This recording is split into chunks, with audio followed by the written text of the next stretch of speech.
Bueno, como les decía, buenas noches con todos compañeros. Vamos a iniciar la capacitación de hoy día, que tiene que ver con, ustedes conocen los puntos que tiene que ver con la evaluación de conocimientos, que tiene los componentes de razonamiento, tiene los componentes de conocimientos generales, tiene con los componentes de tecnologías de la información y lo relacionado con la asignatura. Ahorita vamos a revisar principalmente conocimientos generales, y una parte de lo que tiene que ver TICS, y también lo que tiene que ver con algo de currículum, que ya vimos un poco el día de ayer, pero vamos a seguir trabajando con eso para que tengamos todo lo necesario. No se les envió las diapositivas todavía, porque como íbamos a ver la de hoy día, vamos a mandar un solo grupo de diapositivas conjuntamente a lo que acabemos la reunión de hoy. Voy a proceder a compartir pantalla.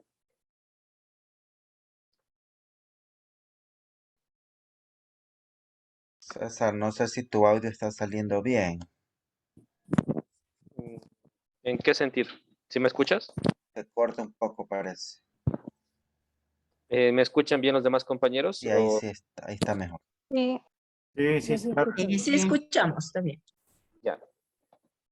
El día de ayer habíamos revisado razonamiento verbal. Habíamos hablado también de conocimientos de lo que tenía que ver con las indicaciones generales. Y se les había dicho que dentro de las evaluaciones de razonamiento hay preguntas que tienen que ver o que tienen a repetirse la estructura en los distintos reactivos. Uno de esos, como habíamos dicho, teníamos las analogías en razonamiento verbal. Había compañeros que me habían preguntado cómo es eso de que pueden repetirse el mismo tipo de preguntas en los distintos reactivos. Así que voy a empezar con eso para que podamos tener un poco más claro ese punto, ya que, como les decía, hay grupos de preguntas o enunciados que se van a repetir en los distintos componentes, verbal, espacial, numérico. Uno de esos son las analogías.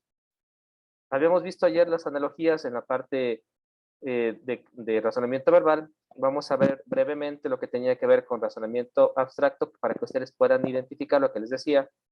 Aquí tenemos una analogía en razonamiento abstracto espacial, básicamente.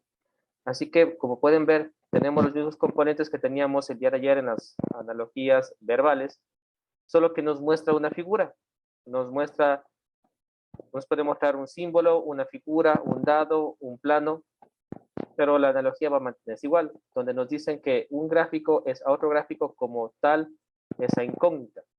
Como les decía, las analogías manejan en la misma estructura, sin importar el tipo de reactivo con el que nosotros estamos trabajando. En este contexto, como les decía, estamos empezando para que ustedes puedan ver de qué se trataba con el razonamiento abstracto. En este ejercicio, ¿quién podría ayudarme a saber o a definir cuál sería la respuesta? A, B, C o D. ¿Qué opinan La ustedes? D. La D. D. Ya. Como les mencionaba, las analogías parten de información que tenemos nosotros. Por ejemplo, aquí tenemos, si se fijan, opuestos por el vértice. Tenemos la banderita donde tenemos el triángulo pintado opuesto por el vértice. Como les decía el día de ayer, tenemos que identificar qué nos están preguntando. Aquí tenemos una especie de rombo incompleto donde tenemos en el cuadrante superior izquierdo pintado y nos dicen que la analogía dicen que ese es A, el cuadrante inferior derecho pintado. Por lo tanto, aquí nos está diciendo que la analogía de este será A. Tal y como ustedes dijeron, bajo esta premisa, la respuesta sería la D. Porque como estábamos viendo, están viendo una analogía de opuestos por el vértice. Aquí están las analogías que yo les mencionaba, que se De repiten vértices en todos opuestos, los ¿no? reactivos. Aquí tenemos otra analogía, igual, que tiene que ver con razonamiento abstracto espacial, donde tenemos un movimiento de figuras y cambio de colores. En esta analogía tenemos un movimiento, un giro de la figura y un cambio de colores. Sigue siendo analogía, sigue siendo el mismo patrón que teníamos en verbal, solo que ahora estamos viendo en lo espacial abstracto. ¿Cuál es la respuesta correcta? La La E. C. La C. La E. La E. Ya, recordemos, fijémonos aquí, que tenemos un movimiento de la figura que originalmente está con el centro en blanco, se gira y el centro ya no está en blanco, se pinta. Por lo tanto, aquí tenemos que fijarnos que tenemos un centro pintado, por lo tanto, girará y se quedará en blanco. La respuesta es la E, como dicen algunos compañeros. ¿Por qué? Porque, como les decía, hay que identificar qué es o cuál es la situación de la figura. En este caso, yo les estaba mencionando que la figura original teníamos como referencia el centro no estaba pintado y el momento que viene la segunda parte de la analogía, el centro ya está pintado. Es decir, de círculo en blanco es a círculo pintado, sin mencionar que está girando en cierta forma, ¿cierto? Por eso es que decíamos que en el rectángulo, que tenemos dos rectángulos, si originalmente está pintado, es A, tiene que ser definitivamente uno no pintado. Aquí tenemos dos opciones que van en ese contexto. Solo dos opciones. Tengo la mano levantada de Marce. Sí, justamente le iba a decir, yo pensaba que era la C, que igual tiene, por la orientación que están los dos horizontales y tiene pintado y el otro, ¿no?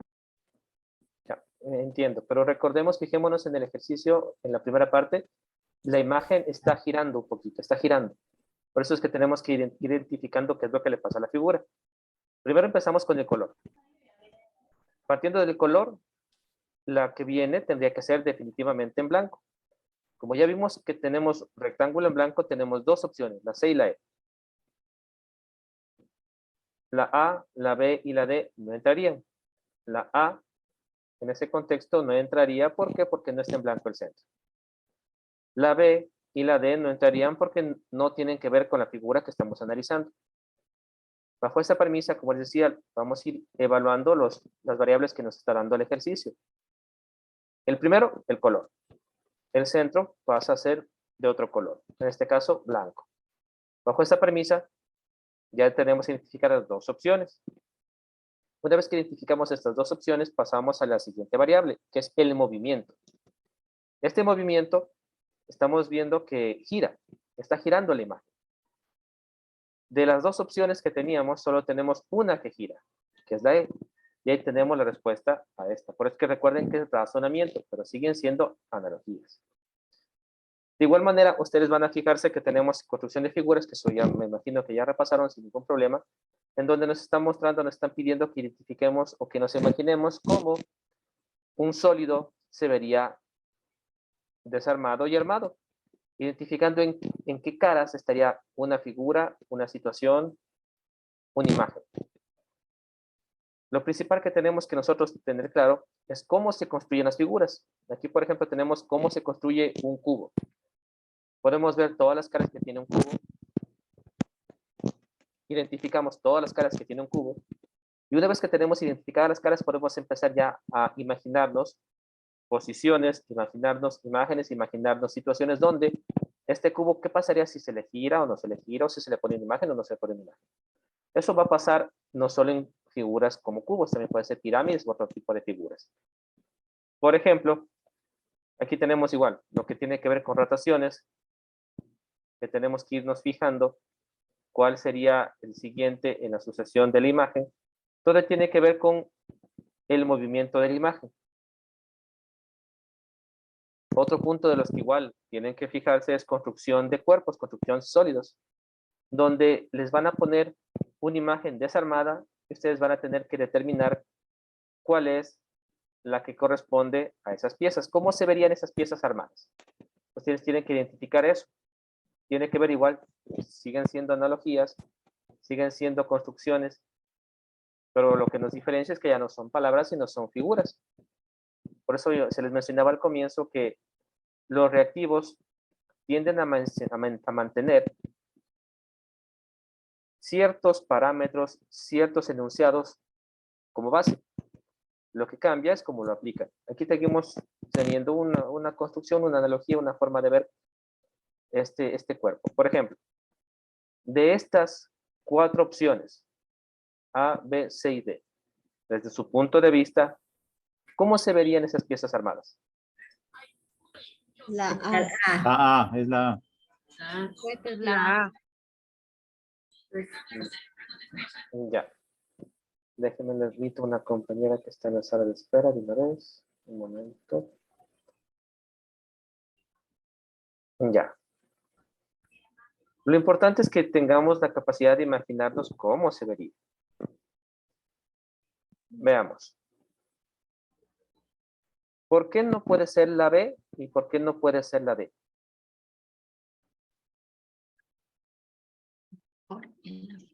Porque el uno es trapecio, los dos son un rectángulo dividido en dos y el otro vuelta es un trapecio y un triángulo. La Ya. figura es de acá.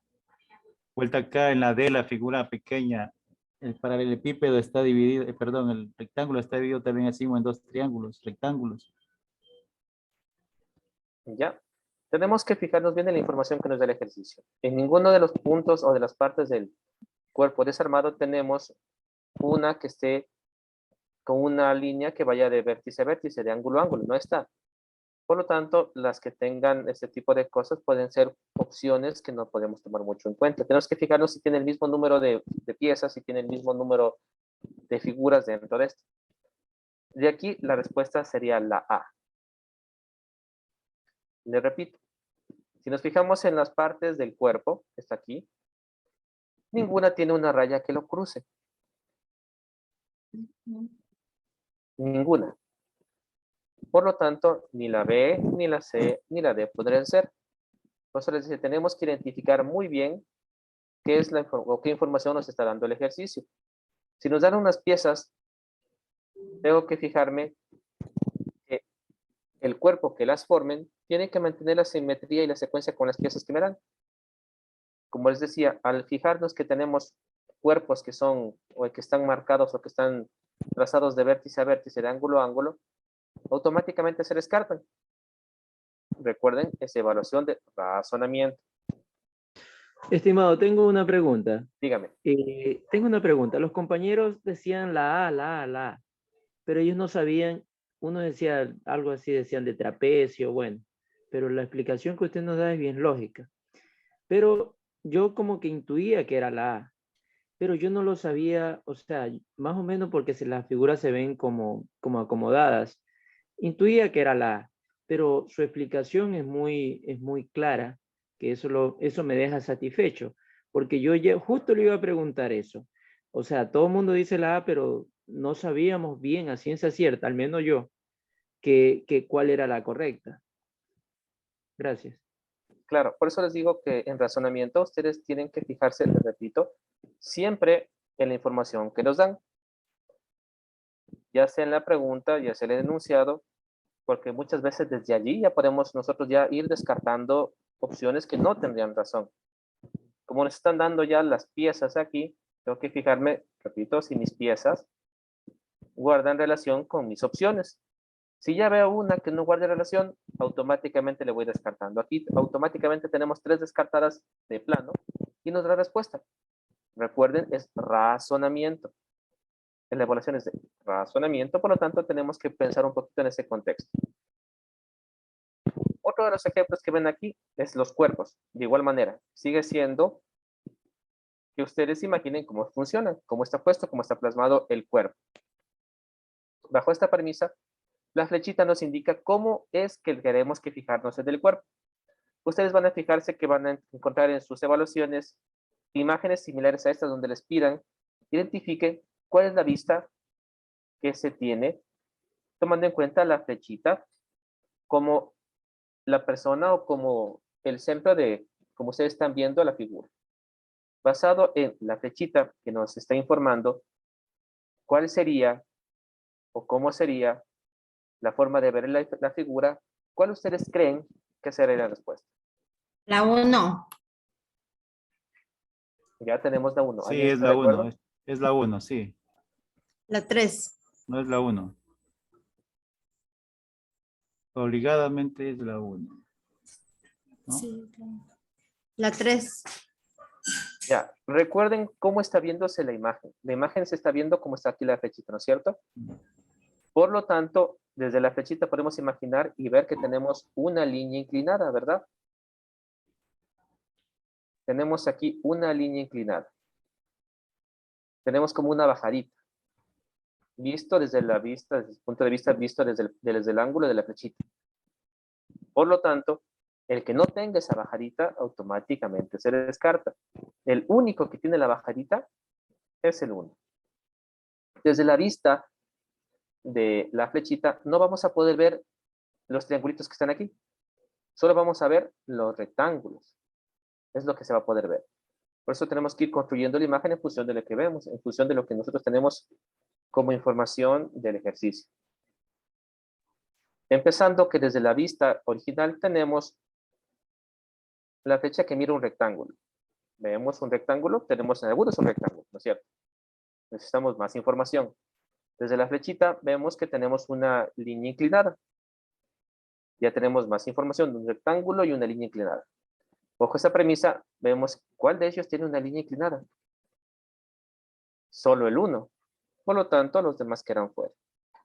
Sigue siendo razonamiento, sigue siendo análisis, pero tienen que entender que la información del ejercicio es lo que a ustedes les va a dar las opciones para que puedan contestar. Tienen que fijarse siempre que en lo que tenga que ver con el espacial van a encontrar imágenes o, digamos, pautas para que les informen desde qué parte se le tiene que visualizar a la imagen para que ustedes puedan contestar. En este caso, tenemos la flechita. Aquí tenemos otra parte que les decía analogías de construcción de cuerpos. Siguen siendo analogías, en donde nos están dando una imagen desarmada y nos tienen o nos dan 4 opciones de posibles respuestas.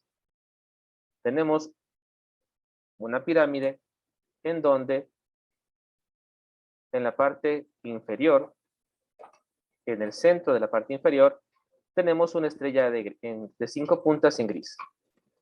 Esta estrella de 5 puntas es una estrella simple que está pintada. En la parte que justamente en una de las caras que está directamente al vértice superior de la estrella, tenemos algo que parece una florcita pintada de negro con el centro blanco.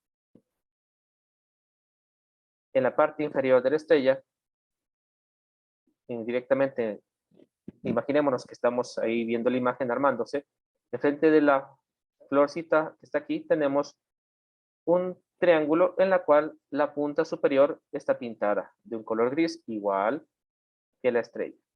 Basado en esos de aquí, en estos puntos, en estas pautas, ¿cuál sería la respuesta? La 3. La 3. La 3. Ya. La 3 no puede ser, perdón, mejor dicho, la 1 no puede ser porque hay un solcito, ¿no es cierto? Aquí no es una flor, es un sol. Automáticamente descartada. La 2 no puede ser porque la estrella está delineada. Y la negra. Exactamente, no puede ser. La 4 no puede ser o sí puede ser. Abajo. Fíjese dónde está la flor.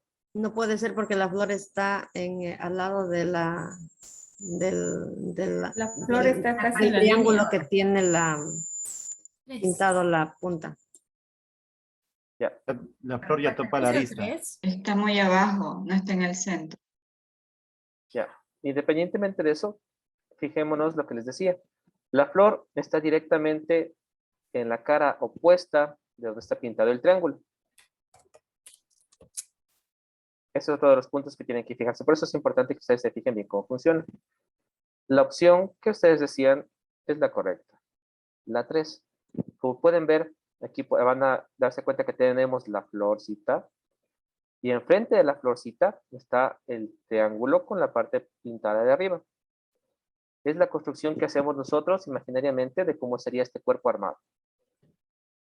Pero ir reconociendo las partes que lo componen. Este está más fácil. Claro, pero poco a poco entendiéndole es más fácil. Lo importante es que entiendan cómo funciona. Entendiendo cómo funciona, ya podemos ir construyendo imágenes más complejas. pero ya teniendo la base de cómo es que tienes que imaginarte cómo funciona este tipo de preguntas de evaluación de razonamiento espacial. Y recuerde que sigue siendo analogías, nos están diciendo cuál sería, si tengo una imagen desarmada, ¿cómo se vería armada? Y nos ponen 4 opciones, de las cuales solo una es la respuesta correcta. Aquí siguen siendo el mismo tipo de preguntas, solo que aquí vamos viendo la rotación de la figura. ¿Cuál creen ustedes que sería la respuesta? La 2. La 1. Ya, mi amiga me No, decía la 2. 1. ¿Por qué no podría ser la 2? La 1. La 1. Ya, pero ¿por qué no podría ser la 2? Porque no tiene el círculo. Ya. Tenemos que fijarnos siempre en la información que tenemos. No está compartido el triángulo tampoco. Exactamente. Así que tenemos que ir utilizando la información que tenemos. Es muy importante utilizar la información que tenemos. Por ejemplo, ¿qué sabemos aquí? Sabemos que en el primer triángulo tenemos en la parte superior armado el triángulo. En la siguiente, la línea que está aquí, se completa esta y desaparece lo de acá abajo. Tenemos 2 cosas que pasan. Primero, se completa esta que va de ángulo a ángulo y desaparecen estas 2 rayas. Por lo tanto, tiene que pasar algo similar aquí. Si aquí está el triángulo completo, el cuadrado completo, en la respuesta tiene que estar solo una parte, no todo el cuadrado completo. En buena hora o en mala hora, aquí tenemos identificados que todas tienen incompleto, por lo tanto ese no podemos tomar en cuenta. También sabemos que tienen un círculo. Eso sí nos sirve a nosotros. Nos sirve para identificar que la 2 no puede ser. Automáticamente le descartamos a la 2. Lo que también tenemos que fijarnos es que como pasó en la anterior, al completarle la línea que va de ángulo a ángulo, el que está directamente enfrente desaparece. Va a desaparecer. Por lo tanto, al completar esta que iría hasta arriba, va a desaparecer la esquina que está enfrente. Eso es lo que tenemos que ir analizando. Alexandra. También le podríamos analizar que en la primera está el cuadrado completo y el triángulo está en la parte de arriba. Y la tercera está al contrario, está el triángulo abajo. Entonces la segunda tiene a una esquina y la número 1 vendría a la otra esquina. Claro, como ustedes pueden darse cuenta, al hacer razonamiento no hay una sola forma de identificar.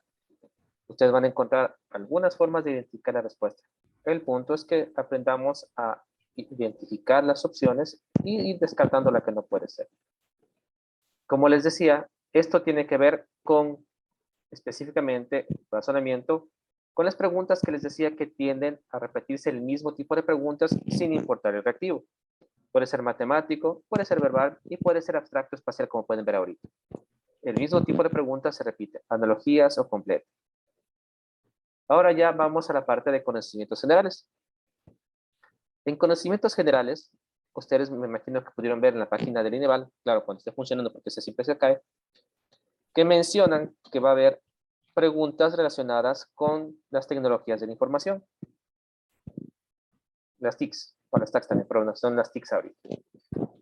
Estas TICs son herramientas digitales que manejamos no regularmente en el aula, pero con lo que fue la pandemia, muchos debimos conocerlas más, trabajar bastante en ellas. Algunos sacaron algunas especializaciones con eso, algunas les gustaron, otras les costó practicar, les costó usar.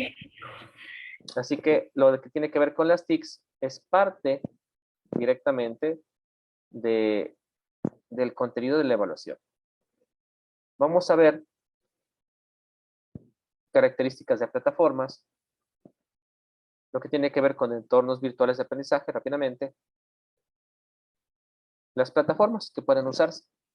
porque eso es lo que más o menos decían en lo que tiene que ver con el baremo de los temarios de las pruebas que tienen para establecer el individual. Tenemos que saber nosotros que todas estas herramientas se manejan en el Internet, que se le conoce como la web o la red. Esta web partió desde la 1.0, donde simplemente había información en una página donde no podemos hacer nada más que ver la información. No había interacción de ningún tipo. No podía hacerse nada. La web 2.0 ya nos hablaba de información donde podía la gente, no solo el que hacía la página, colaborarla. En la web 2.0 tú podías mandar información para que sea colgada, o dependiendo del caso, tú mismo podías poner la información. La web 3.0 ya es más avanzada. Es mucho de lo que estamos manejando hoy en día. Tiene que ver con datos de procesamiento de máquinas, tiene que ver con información de páginas web, tiene que ver muchas veces con las páginas, por ejemplo, Wikipedia, que es una página colaborativa donde cualquier persona que esté registrado puede aportar con conocimiento. Ya no es una web estática, ya es una página que solo vemos y no podemos hacer nada, podemos aportar y modificar. La 4.0 es la web móvil, los teléfonos celulares, todas las páginas que pueden abrirse tanto en teléfono como en computadora se les conoce como web 4.0.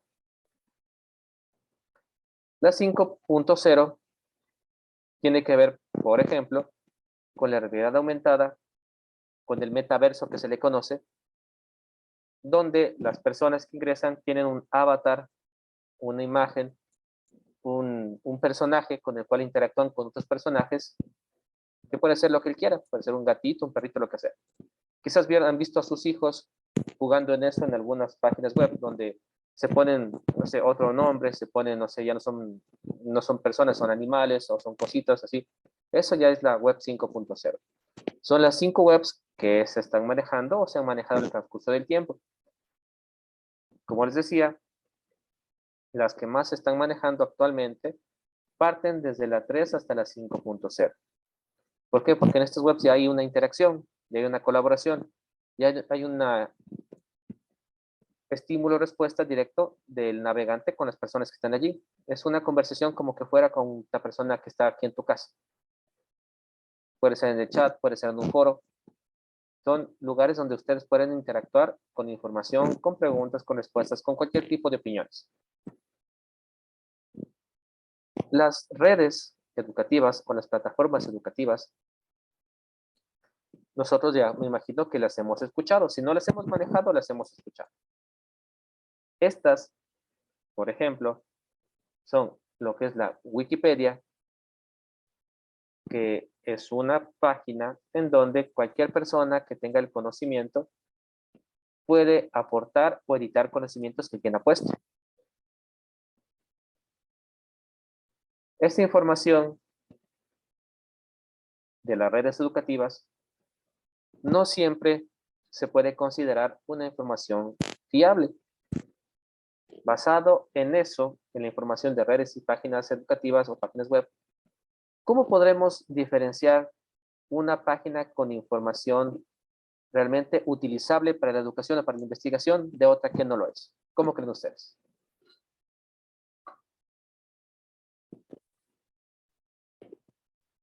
Con el Google académico. Ya, pero ¿qué resultados nos da el Google académico que el Google normal no nos da? ¿Cuál es la diferencia entre el resultado del uno y el otro? En el Google que- Académico, perdón compañera, en el Sí. Google Académico pues se busca información mediante artículos, mediante proyectos, mediante trabajos incluso de titulación que se han hecho otros autores y en sí, o sea, se puede incluso hasta referenciar y citar y es más confiable porque también viene autores que pueden ser científicos, maestros y entre sí. En cambio, en lo que es Wikipedia, solamente es una información como un tipo, quizás comentario, un foro. Ya, Información verificada. bien. Una de las pautas para identificar la información que podríamos usar en una investigación o en algún trabajo o en algún deber, como decían ustedes, es buscar si hay información referenciada del autor. Es decir, si es que existe una persona responsable del artículo, una persona o una institución responsable del argumento, de la teoría, de la tesis. Si no está una persona constando como creadora, como editora, como responsable, la información no podría ser tomada en cuenta. Por eso es que muchas veces los estudiantes copian informaciones de cualquier parte, pero mucha de esa información no es aplicable, no se puede usar. ¿Por qué? Porque no tiene un autor que defienda una imagen, un nombre que sea respaldador de eso. Porque con el nombre ya podemos igual, es porque recuerden que nosotros tenemos en lo que tiene que ver con la información las famosas normas APA. ¿Para qué sirven las normas APA? ¿Ustedes se acuerdan? Para ajustar el texto. Ya en formato, ¿para qué más? Para evitar los plagios. Ya, ¿qué más? Para dar formato. Las normas APA fueron creadas por la Asociación Americana de Psicología, por eso se llama APA. Esta asociación se dio cuenta que el momento de generar documentos de carácter científico había un montón de formatos y la gente ponía como quería. Pero las APAs no son las únicas, de la Chicago y otras formas más de manejar los formatos y las formas de citar. El punto de las normas APA es que le da un nombre de respaldo o una institución a una información. Menciona el año, menciona la persona o la organización, menciona las páginas buscadas de otra información, le da el crédito al investigador. Esa información o ese crédito es lo que nosotros necesitamos para saber si es que una página realmente puede ser utilizada como fuente de información académica o no, ya que si no tiene un nombre, una organización responsable, no se puede tomar en cuenta. Las redes educativas, por lo general, tienen como punto en común que toda su información parte de una verificación de autoría. Está puesto ya sea en APA, en Chicago o en otra forma, pero está puesto la denominación, está puesto ya la citada, está puesto la referencia, está puesta la bibliografía de ese tipo de informaciones. Wikipedia no es tan utilizada en este contexto porque, como les decía al comienzo, cualquiera puede editar esa información. Necesitamos, cuando vayamos a hacer investigaciones, tener información verificada. Es muy importante. Si no verificamos la información o si no tenemos una información verificada en una plataforma, no se puede considerar una red educativa. Por eso, el Blogspot o Blogger, que se le conoce como igual es una plataforma digital o es una página digital donde hay información, no se le considera 100% o no se le considera como una información que pueda servir de referencia científica, porque cualquiera podría generar este tipo de páginas web en redes educativas. Las plataformas es otra cosa, se les conoce también como LMS, son páginas en donde los creadores generan un entorno de aprendizaje. La más conocida es Moodle. Los que hayan entrado a los cursos de Me Capacito, pues, no sé, me imagino que se fijarán cómo es el formato. Eso es un formato de una plataforma Moodle, donde van a encontrar actividades sincrónicas y asincrónicas. Basado en eso, ¿cuál es la diferencia entre la actividad sincrónica y asincrónica? Que la una es programada y la otra no es programada. ¿Ya? ¿Qué más? La UNE es como que, por ejemplo, en el caso de, digamos, un foro, es de forma sincrónica. ¿Por qué? Porque pueden contestar en cualquier momento. No tiene tiempo. En cambio, de forma sincrónica sería la clase que estamos viendo ahorita. Ya, Magíster Hugo, cuéntenos, ¿cuál es su opinión? Gracias, buenas noches. Las clases sincrónicas son precisamente las que estamos ahorita en un tiempo real, donde existe la participación docente-alumno. Las sincrónicas cuando tenemos tutoriales pregrabados subidos a la plataforma o en este caso que sea compañera, foros que deben ser respondidos en cualquier momento por el alumno. Muy bien. ¿Cuáles son las herramientas sincrónicas que ustedes conocen? Zoom. La Zoom, videoconferencia. ya cualquier videoconferencia, ¿qué más? Chat. Ya, el chat, ¿sí?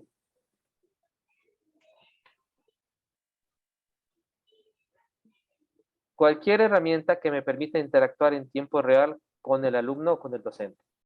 Ya sea de ¿El forma Zoom? video. Cuénteme. ¿El Zoom? Claro, el Zoom. El Zoom es una herramienta para interacción que es visual, auditiva y también de texto. Ustedes van a encontrar algunas herramientas en este Zoom. Van a encontrar, como ustedes pueden ver aquí, la herramienta de compartir pantalla, la herramienta de encuestas, la herramienta de gráfico de pizarra, hay algunas cosas aquí. Es una plataforma para sincronía, para trabajo sincrónico.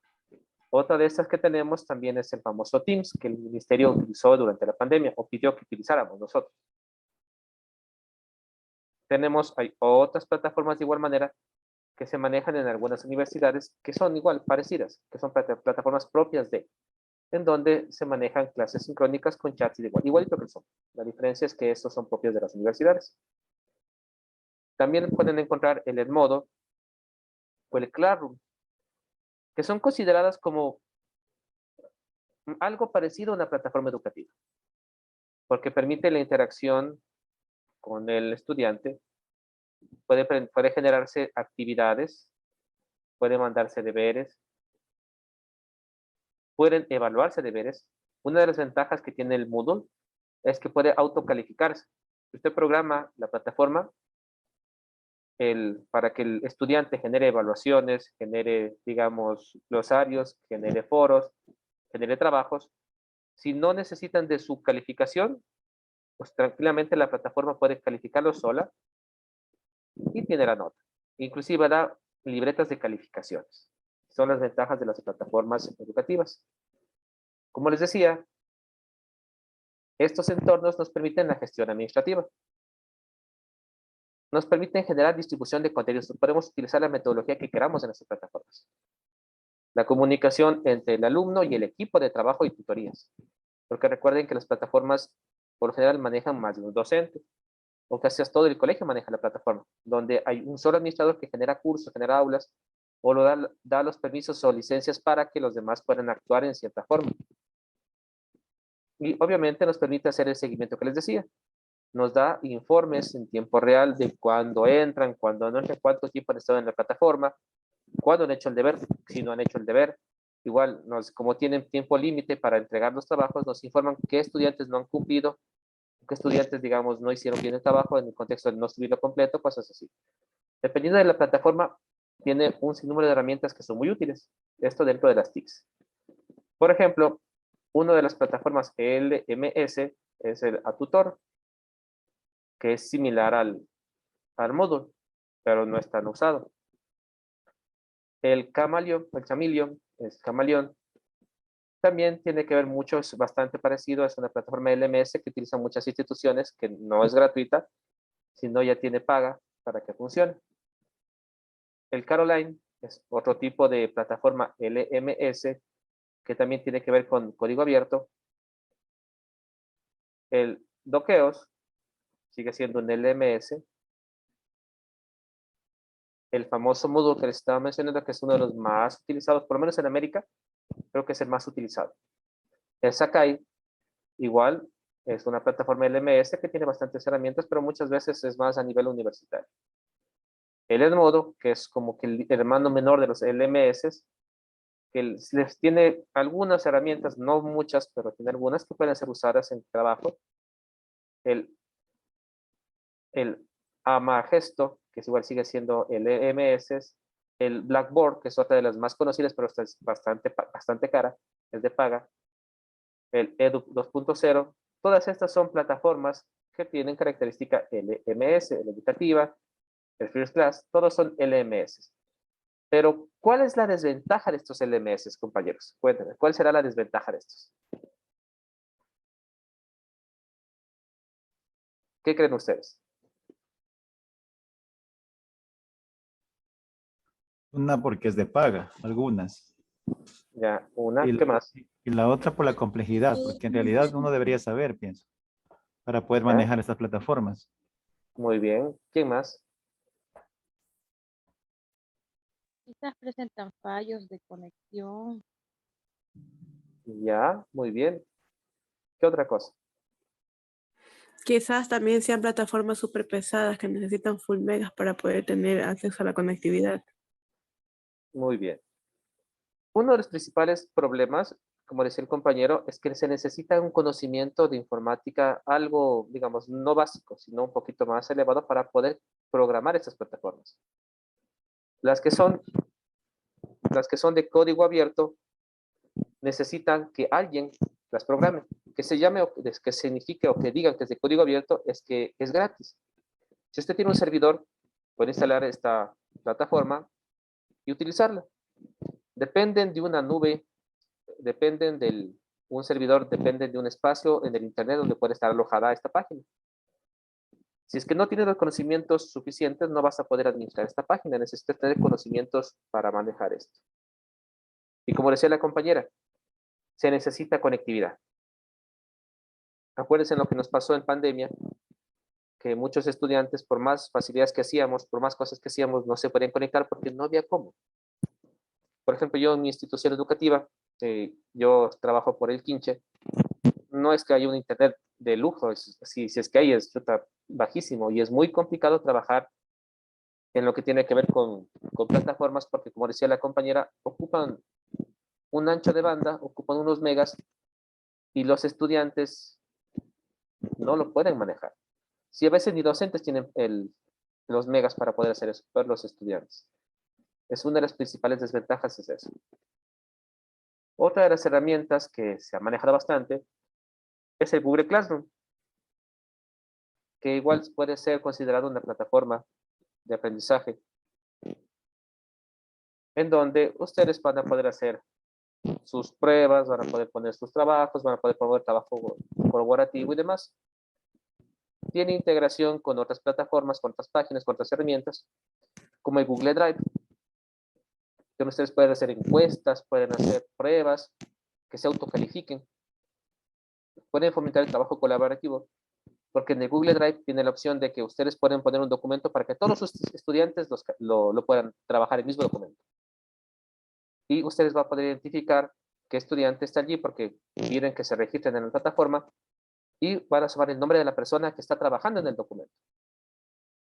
Usted puede evaluar los cambios del documento, puede ir evaluando los avances o no avances del documento porque todo eso se queda registrado. Por eso es que es una plataforma de las que más están usando y, como decíamos, principalmente porque es gratis. La desventaja es que esta plataforma es básica. Como decíamos, es el hijo menor de los LMS. Lo mismo que el Edmodo. Tiene buenas herramientas, pero no es tanto como un Edmodo, no es tanto como un Blackboard. Es aplicable en nuestro medio porque no se ocupa tanta ancho de banda, porque es amigable con el usuario. Nos permite trabajar, no nos genera mucha dificultad. Podemos aprender cómo se maneja eso, sin necesidad de tener conocimientos elevados de informática o de programación, que quizás para las otras plataformas sí necesitemos un poco más de conocimientos. Para estas no. Con ver el tutorial es suficiente. Es bastante fácil de manejar.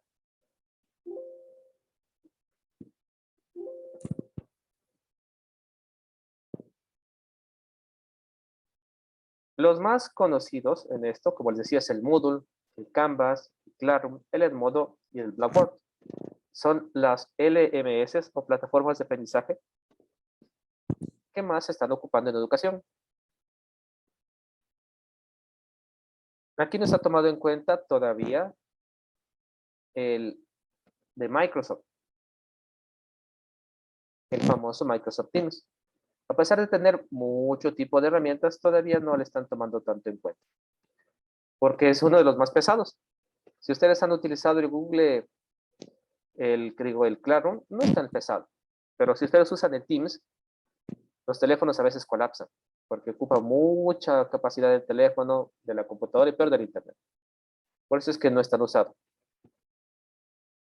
Como les decía, los LMS, o los entornos virtuales de aprendizaje, fomentan la comunicación en un entorno virtual, nos permiten hacer evaluaciones, nos permiten optimizar tiempos, programar eventos, generar tareas que yo puedo tener la tarea que hice o que preparé el año anterior, puedo reciclarla y volver a usarla, cambiando ciertos parámetros y puedo volver a utilizarla en otros cursos. Tengo muchas herramientas, muchas facilidades de trabajo con estas plataformas. Y la ventaja es que, como les decía, muchas de estas son gratis. La desventaja es que necesitamos un poco más de conocimientos para trabajarlas. No es tan simple trabajar eso. Como decíamos, necesitamos tener algo de capacitación. Tiene que haber una persona que conozca de eso para que les ayude a los demás compañeros. Los más especializados son pagados. Inclusive, ustedes pueden encontrar una página para Edmodo, perdón, para Moodle, por ejemplo, el milauros.com. Ustedes pueden generar cursos en milauros.com que son gratuitos, pero no tienen todas las herramientas que tendría un LMS que tengan en un servidor particular. Estas, a pesar de ser gratuitas, necesitan ser alojadas en un servidor, en el Internet, para que ustedes puedan administrarla con todos los requisitos y con todas las herramientas. Porque los gratuitos, como les decía, no tienen tanta apertura en ocupar herramientas de este tipo. Como les decía, los de pago son bastante caros y son bastante pesados. A pesar de ser muy buenos para potenciar la educación, el problema de eso es que muchas escuelas no tienen los recursos para hacerlo. Por lo tanto, limitan mucho el trabajo con los LMS o con lo que tiene que ver con plataformas virtuales. Respecto a la parte que hasta este momento, preguntas por favor antes de pasar a la parte de currículo. ¿Dudas, inquietudes?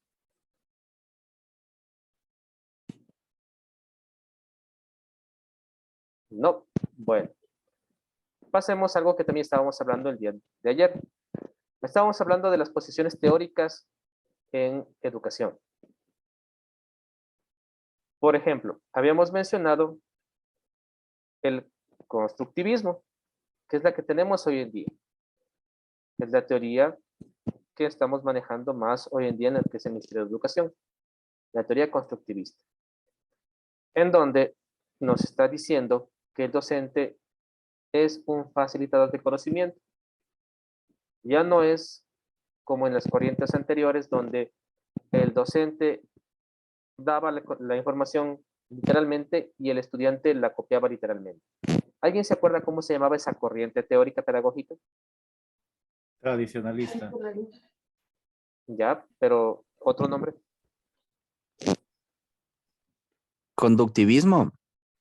Exactamente. El estímulo-respuesta.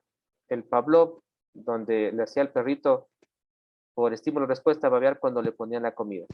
Esa es la tradicionalista que teníamos, donde el docente, o la magistrada que también decían, donde el docente llevaba su clase memorizada por 20 años y no cambiaba ni una coma, y el estudiante lo único que tenía que hacer es copiar, memorizar y repetir literalmente. La teoría actual, constructivista, como les mencionaba, ya nos habla de que el estudiante es el actor del conocimiento. Y repito, el docente es un facilitador del mismo, haciendo que generen andamiajes, que generen conocimientos, que generen procesos. Hay muchas formas, hay muchas técnicas en esto. En esto, recordemos que basado en lo que tiene que ver con el constructivismo, también tenemos muchas figuras, muchas teorías, muchas herramientas. Por ejemplo, ¿qué herramienta tenemos? ¿Se acuerdan?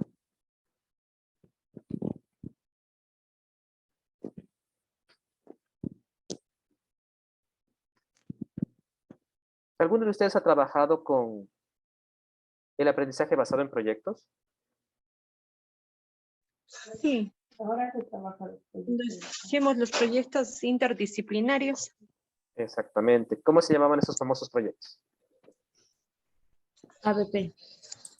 Ya, el ABP. Pero recuerden que también teníamos el STEAM, ¿se acuerdan? El famoso STEAM, Ajá. donde se suponía que era la vinculación de las asignaturas principales en el trabajo interdisciplinario buscando generar un conocimiento. Pero bueno. El estudiante sigue siendo el actor del conocimiento en algunos contextos de este tipo de cosas. El ERCA que mencionábamos ayer. ¿Qué era el ERCA? ¿Se acuerdan? Experiencia, reflexión, contextualización y aplicación. Exactamente. Son los pasos que se retroalimentan para generar la clase. El ERCA, ya dentro del aula. ¿En qué nivel de planificación está presente? En la micro. Muy bien. Recuerden que les mencioné en la clase, porque ayer hablábamos del macro, meso y micro. El macro viene dado por la Autoridad Educativa Nacional. El meso tiene que ver mucho con el trabajo institucional y la micro con el trabajo docente o del área del docente donde asienta la información para los estudiantes. Cada una de estas tiene herramientas, tiene instrumentos para poder trabajarlo. Ensayos, diagramas, gráficos, diapositivas, videos, dibujos, resúmenes, preguntas generadoras de conocimiento. Cada uno de estos tiene ciertas herramientas que podemos utilizarles dependiendo de la necesidad. Pero, le repito, el objetivo del ERCA es que sea una herramienta que se retroalimenta a sí misma, ya que una de las características principales que tenemos de esto es que las planificaciones o de los trabajos tienen que ser flexibles, ya que si no hay flexibilidad en la planificación, muchas veces corremos el riesgo de que no podamos hacer mucho, porque ya saben que siempre estamos en el curso tranquilos, damos clases y de repente descubrimos que un estudiante tiene NEE y automáticamente nos toca cambiar todo esto. Cuando el estudiante tiene o se identifica una NEE, ¿qué tiene que hacer el docente? Basado en lo que la recomendación de la UDAI. Adaptaciones curriculares. ¿Ya? Hacer un diario. El DIAC, donde nos van a dar recomendaciones para hacer una adaptación curricular. ¿Qué es una adaptación curricular?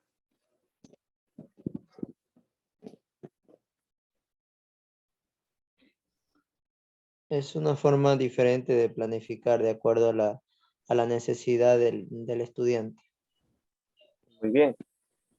La planificación con necesidades educativas específicas, ¿es para todos los estudiantes NEE o es individual para cada uno?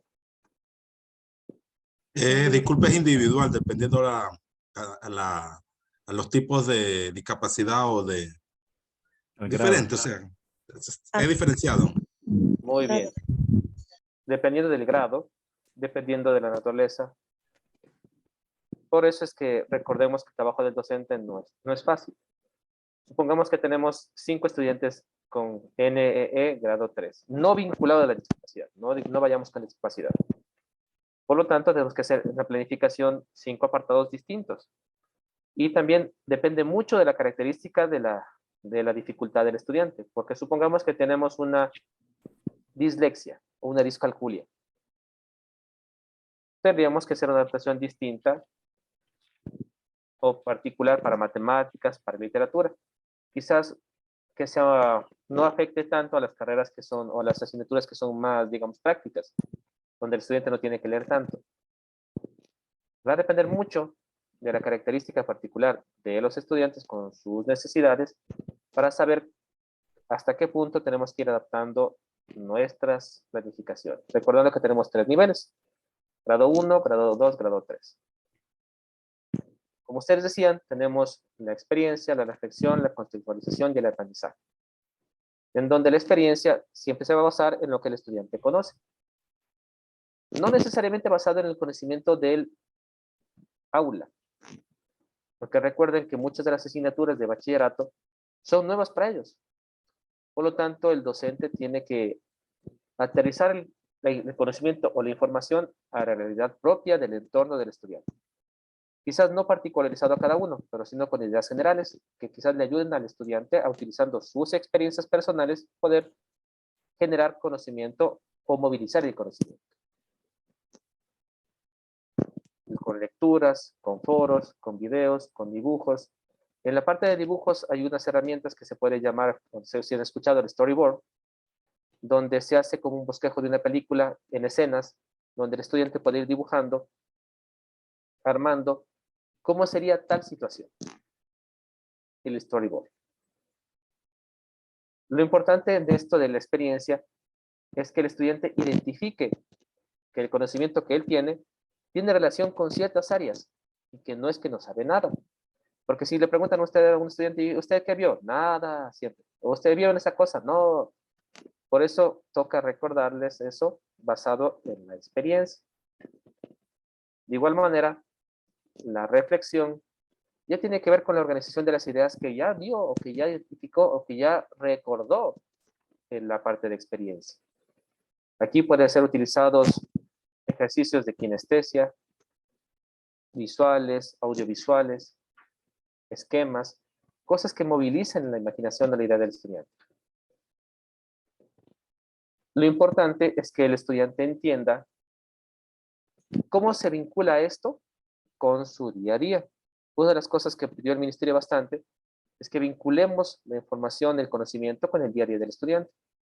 Por eso es que mandaron esos famosos proyectos que nos hicieron hacer el año anterior, en pandemia, donde le hacían supuestamente al estudiante reflexionar. Esa era la idea supuestamente para que se maneje ese tipo de condiciones. La conceptualización ya tiene que ver con lo que el estudiante ya logró construir en las primeras dos etapas de experiencia y reflexión, porque ya tiene la información. Aquí puede hacerse sus propias ideas, se puede hacer sus propios conocimientos, ya puede generar su propia información. Recuerden que estamos con el constructivismo, donde el estudiante genera el conocimiento. Aquí empieza la generación de conocimiento. Las primeras son para despertar la información del estudiante, hacer que entienda lo que conoce y que esa información le sirve para otros contextos, y en la conceptualización ya vamos asentando esto con hechos relevantes, con puntos que también pueden generar interés, ya relacionado a las asignaturas que estamos dando. Finalmente, la aplicación es cuando el estudiante puede transformar, puede traducir, puede aplicar lo que ya sabe a otros contextos. Para los docentes que son nuevos, quizás esto todavía no lo manejen bien. Para los docentes que tienen experiencia, esto va a ser un poco más fácil. Recuerden que en la evaluación áulica, ustedes van a tener que expresar todos estos pasos, porque la planificación que les pidan para su evaluación áulica va a tener que estar presente esto. Es necesario, porque en las preguntas de la entrevista que les van a hacer, está esto. ¿Cuál postura teórica está trabajando? ¿Cuál metodología está trabajando? Y necesitan mencionarlo. Y recuerden que la evaluación áulica son 25 puntos. Como les mencionaba el día de ayer, esta prueba, que es de conocimientos específicos generales de razonamiento, la parte de conocimientos equivale solo a 40 puntos. La clase demostrativa, 25 puntos. Con eso, un docente ya podría estar ganando el nombramiento, sin mencionar experiencias, sin mencionar títulos.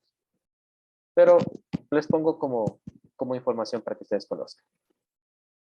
Para la planificación podemos igual desarrollar diagramas, trabajos en grupo, debates, foros. Con la información ya a la mano del estudiante, él va a poder generar este tipo de retroalimentación con pares y con docentes. Otro de los puntos, como estábamos mencionando al comienzo, que tiene que relación con conocimientos generales, se basa en los criterios de evaluación. Ustedes tienen que saber que todas las asignaturas tienen criterios de evaluación, tienen destrezas y tienen indicadores. Son componentes que están dentro del currículo de cada asignatura. También tienen que recordar los docentes que ya están aquí en esta aula, que tienen experiencia, que dentro de las destrezas tenemos las básicas imprescindibles y básicas deseables. Las dos tenemos que hacer. Basado en las capacitaciones que daba el ministerio, decía que las básicas imprescindibles son las que necesitamos tener porque sí. Pero sin las básicas deseables es complicado. Así que tenemos dos tipos de destrezas.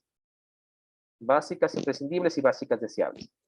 Según el ministerio, Las que no podemos dejar de aplicar son las imprescindibles, como su nombre nos da. Pero en la práctica sabemos que nos toca las dos. Pero bueno, le repito, tenemos estos componentes que están dentro del currículo de todas las asignaturas y que tenemos que saber identificarlos.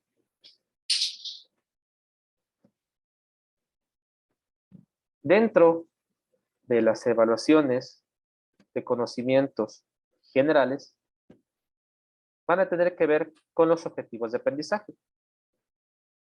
¿Qué busca un objetivo de aprendizaje? ¿Qué es un objetivo de aprendizaje? ¿Cómo plantear un objetivo de aprendizaje? Porque recuerden que en algunas asignaturas que son nuevas últimamente, todavía el ministerio no nos está dando las guías o no nos está dando los protocolos para el trabajo. Y tenemos que generar nuestros objetivos de aprendizaje y tenemos que saber más o menos cómo funciona esto.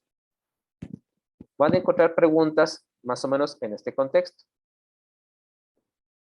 Por ejemplo, en el proceso de creación del currículo, los docentes se reúnen para alcanzar o para aclarar la conceptualización de los objetivos de aprendizaje. Pues algunos de ellos presentan problemas, falencias, al momento de su elaboración. Por tal motivo, se insta a tomar en cuenta la habilidad a ser desarrollada, el contenido y el procedimiento con el que se llevará a cabo su cumplimiento, resaltando la importancia de la articulación con los objetivos del área, del subnivel, ya que su coherencia marca el alcance hacia el perfil del bachillerato. Basado en esto, son objetivos de aprendizaje excepto. ¿Cuáles de estos no son objetivos de aprendizaje?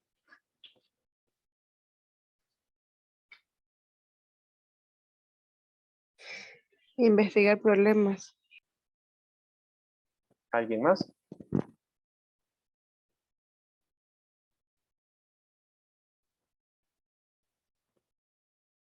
No, bueno.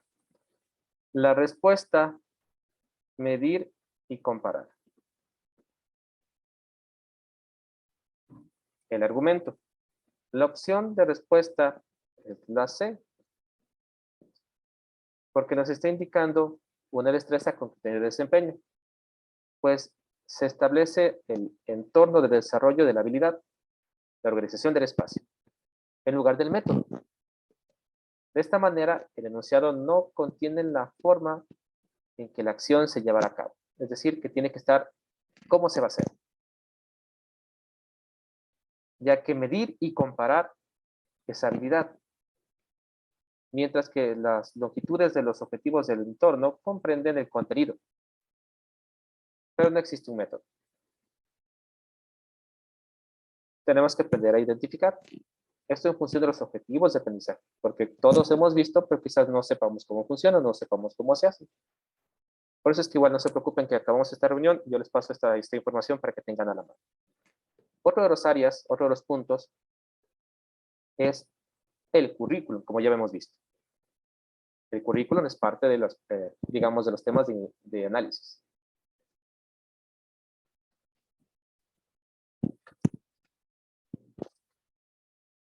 Por ejemplo, con base en el caso, identifica el elemento del currículum que consiguió el docente con sus estudiantes. Un docente de básica, luego de varios procesos, logra que los estudiantes tengan iniciativas creativas, actúen con pasión, mente abierta y visión de futuro.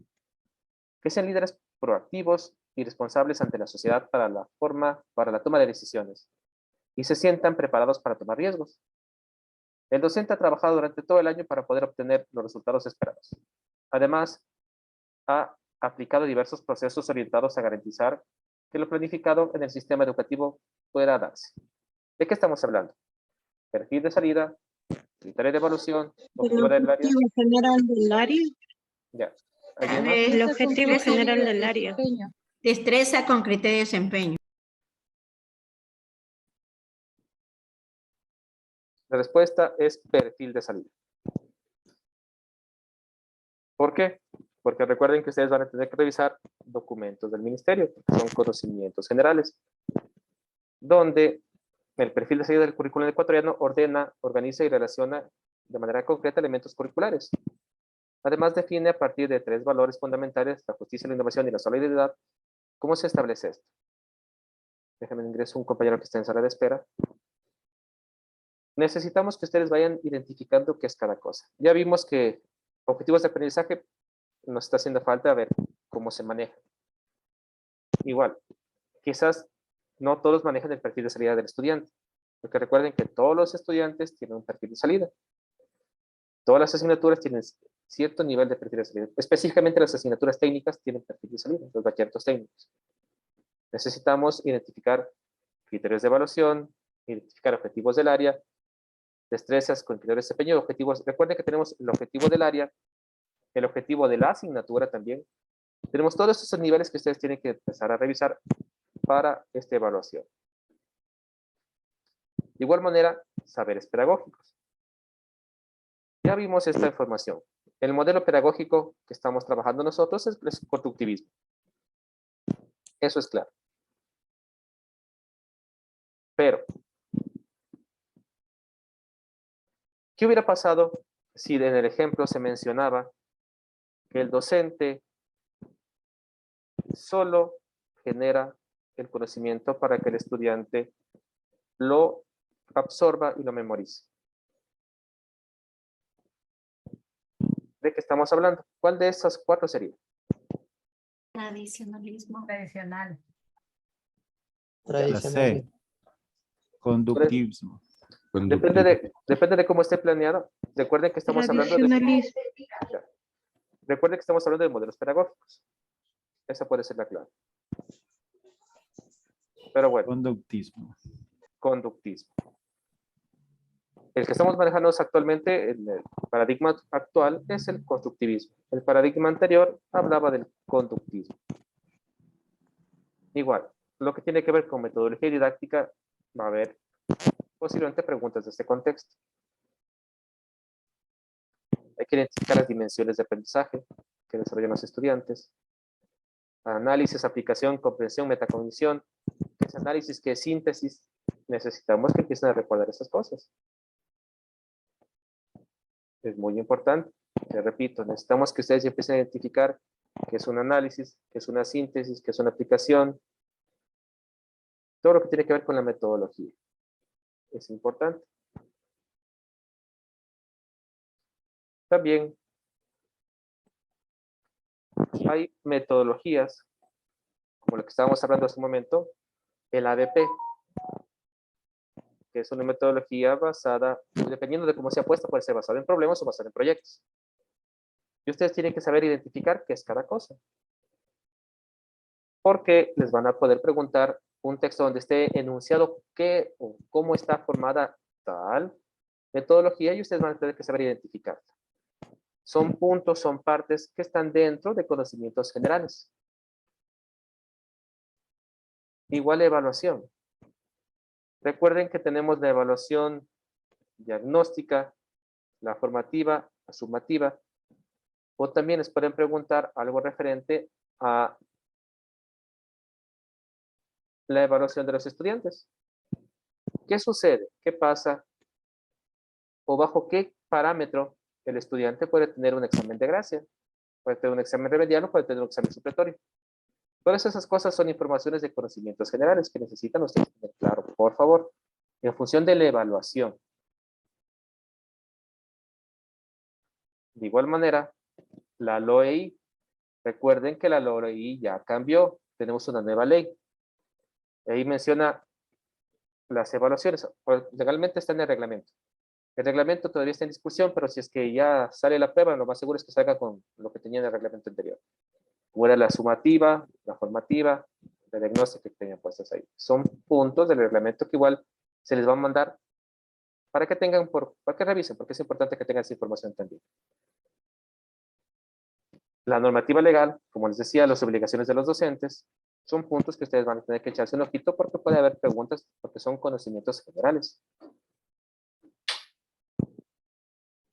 Lo que tiene que ver con las necesidades educativas específicas, que ya no son especiales, no confundamos, porque antes eran las necesidades educativas especiales, ahora son específicas, que son relacionadas o no a la discapacidad. Y eso está en la nueva ley. Necesitamos que ustedes, por favor, que sea una leidita, no es mucho, pero tenemos, así, esperamos que posiblemente haya preguntas referente a esto, porque son cosas nuevas, y sí ha habido cambios.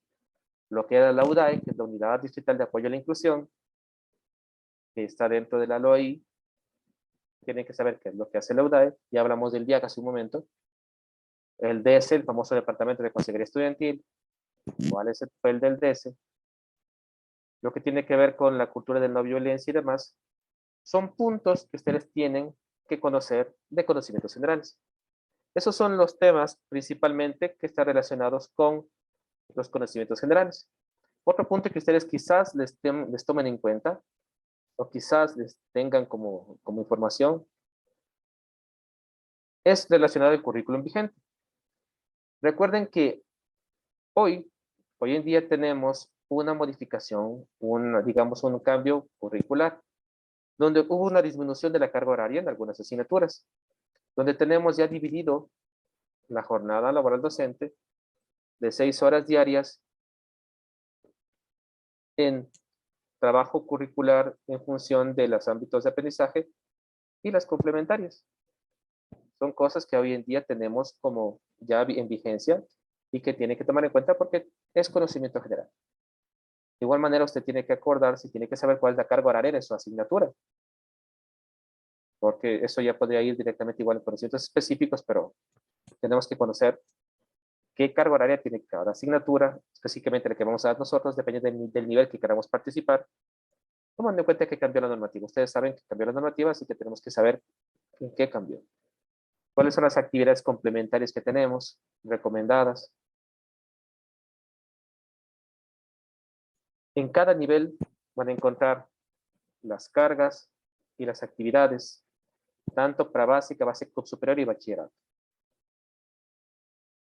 Con las actividades, todo esto tiene que ver con conocimientos generales. ¿Dudas, por favor? ¿Dudas, inquietudes referente a lo que hemos visto hoy día? Alexandra. ¿Cómo hago para conseguir o para descargarme el currículo vigente? Tenemos hoy en día, a ver, tenemos el currículo y tenemos la carga horaria. La carga horaria nueva está en 2 acuerdos ministeriales, que igual si necesitan les vamos a pasar, que es el 10A y el otro, donde menciona la carga horaria docente. Son 2, donde menciona el tiempo de trabajo del docente en el aula. El currículo, si los necesitan, los podemos enviar, porque existe el 2016 y el que tiene que ver que fue para la pandemia. Hay esos 2. Hoy en día están trabajándose medio a la par, pero son esos 2 los referentes. Estimado, tengo una pregunta. ¿La carga horaria siempre es igual? Porque ahí veo que ponen 2, así. ¿Siempre es igual? Ya. La carga horaria de la... A ver, recordemos que ahorita estamos compuestos en 2 puntos. Las cargas horarias propias de la asignatura y las complementarias. Las complementarias, por lo general, son actividades que son de respaldo para la asignatura. Pero la carga horaria actual es la que estamos viendo, o la que les mostré en pantalla. El año anterior teníamos una carga horaria distinta. Era distinta la carga horaria. Por eso es que ahorita les vamos a pasar esta información porque cambió. Quizás no la tengan, si la tengan, pero por si acaso les vamos a mandar. Porque ahí están los 2 acuerdos ministeriales donde están plasmado eso, con las actividades docentes dentro del aula. Muchísimas gracias. Listen, buenas noches. Una preguntita. Tal vez el centro de formación tengan simuladores para poder practicar todas las partes que nos está indicando y poder practicar. De conocimientos generales no estoy seguro, yo le voy a preguntar a Juan. Porque de lo que es razonamiento, sí. Ah, y de los que nos está indicando ahora qué es lo nuevo que se va a tomar, porque eso en los procesos anteriores no se veía, entonces para poder también nosotros practicar. En el QCM7 sí hubo gestión docente. Fue el primer concurso donde sí hubo. Hoy en día la diferencia es que tenemos otra ley y toca actualizarse a la nueva ley.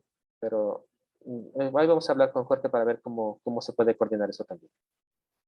Muchas gracias. La ley con las nuevas reformas igual les vamos a pasar, no hay problema. La ley que tiene del año anterior, porque el reglamento todavía no les pasamos porque todavía está en discusión, estaría manejándose el reglamento del anterior, pero la ley sí es nueva.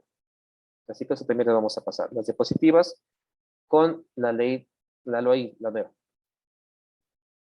¿Alguna otra duda, por favor, compañeros?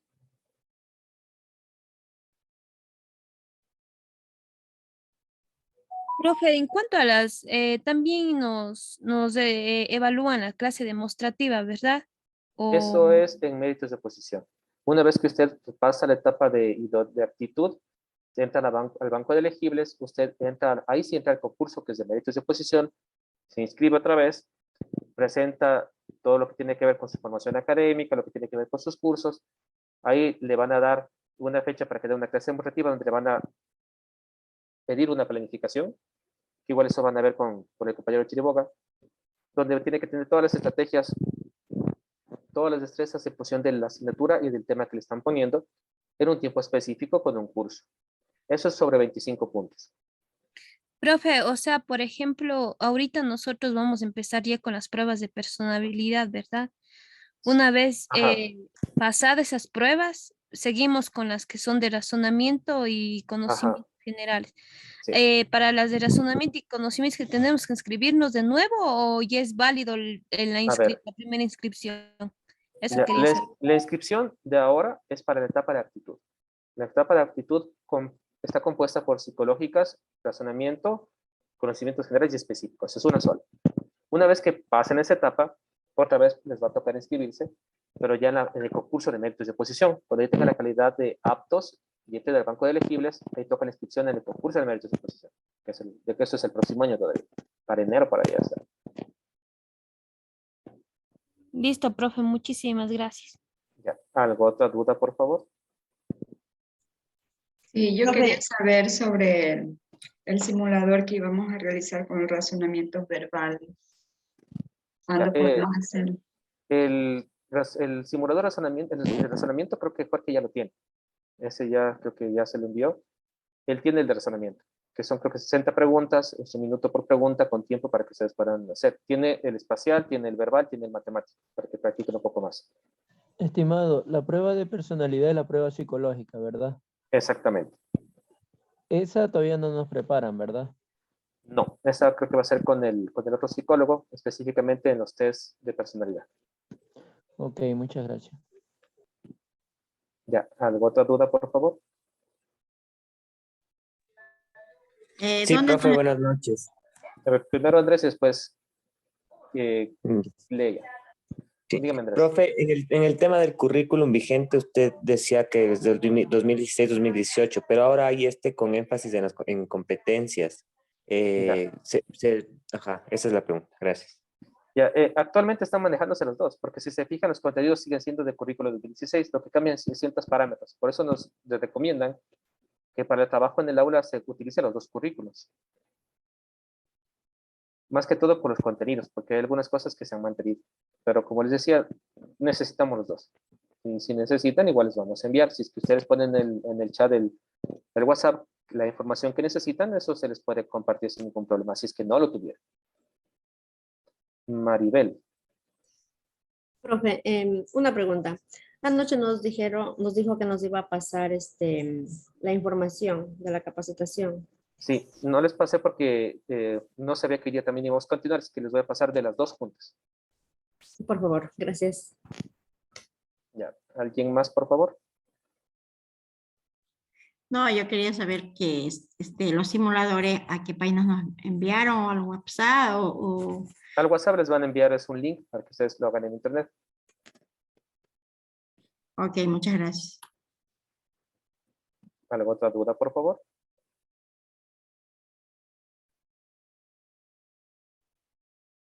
No. Si no es más, les agradecemos por esta reunión. Lo que ya viene es la parte de psicología, la parte de personalidad. Yo más tarde ya les estoy enviando las diapositivas para que ustedes tengan la información. El simulador ya lo tiene Jorge, para que les comparta con ustedes. Y cualquier cosa, cualquier inquietud, por favor, con Jorge, digamos que les necesiten alguna información, algún documento, pregúntenos, infórmenos y les vamos a socializar. Sí, César, cualquier cosa les voy a estar informando en el grupo. ¿Tú nos acompañas mañana, César? No sé todavía, amigo. Estoy viendo porque tengo un Tú pequeño me problema. avisas. Tú Ajá, me avisas. Yo te escribo mañana, ¿ya? ajá. Si no, le pasamos con Alex que nos ayude, ya no hay problema.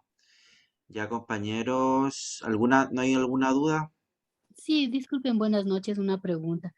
Una vez que estemos inscritos, nos mandan para saber en dónde tenemos que dar las pruebas, nos mandan al email la información o dónde tenemos que buscar. A ver, hay dos formas. Por lo general les mandan una convocatoria específica al correo electrónico y a veces al teléfono. Y también publican una lista general PDF donde están todos los convocados y donde están convocados, para que ustedes busquen ahí en el PDF, pero por general también comunican a los correos electrónicos, donde les van a dar sus usuarios y sus contraseñas, les van a pedir les van a mandar la información, todas esas cosas lo que tienen que llevar y todas las indicaciones básicas. Por lo menos para la primera prueba que es de personalidad que va a tomar el ministerio, por lo general mandan directamente el correo. Ya, muchas gracias. Así es. Los últimos días, el jueves y el viernes, se va a dar personalidad con Guillermo García Wong. La próxima semana va a ayudarnos César, no sé cómo esté ese un poco de salud, pero yo les voy a estar comunicando ya. Entonces mañana va a estar Alex. Bueno, igual tiene que confirmarme César, pero ahí les voy a estar indicando en el grupo, compañeros, ¿sí? Entonces vamos a Estimado, dejar, dígame. estimado, sí sería, no sé, si sobra un día de capacitación. Las primeras capacitaciones que nos dieron a partir del lunes, como reforzarle un poquito, no sería, claro que están las clases, pero ¿En no qué sé quieren cómo. reforzar? No tenemos mucho tiempo, compañeros. Tenemos que empezar el Bueno, grupo número 7 ya el 6 de octubre. bueno, si habría el tiempo Cualquier cosa disponible, por más. interno les voy a estar escuchando ya. Ok, gracias. Les Y por puse favor. ya cualquier cosa por interno, porque no tenemos tiempo, tenemos la agenda ya lista para trabajar. Sí, lo que pasa es que como lo indicaba el compañero, se nos dio muy poquito de lo que era razonamiento y abstracto y la verdad no quedó muy comprendido porque son bastantísimos temas en cuanto al abstracto y hemos visto pocos temas. Ya, no entiendo por qué temas no les ha dado, pero yo cualquier cosa yo le pregunto a Alex y yo les indico, ¿ya? Perdón, compañero, tomando como experiencia estas últimas clases, me parece que sí sería importante que las primeras que tuvimos sean un poco más ordenadas, quizás. No sé si nos puede ayudar con unas diapositivas explicativas, quedaría excelente también. O sea, en lugar de emplear un día, que nos comparta unas diapositivas explicativas con los trabajos de razonamiento abstracto y matemático, sería recomendable. Ya me ayuda con un audio por interno mañana para yo pasarle al facilitador y ahí cualquier cosa les vamos a estar ayudando, no se preocupen. Y ahí Por ya, yo sé que César Pila es lo máximo, pero vamos a tratar de ayudar. Vamos a estar ahí ya, listo, no se preocupen. Entonces, amigos, les agradecemos por esta reunión de hoy noche y cualquier cosa le avisan a Jorge. Sí,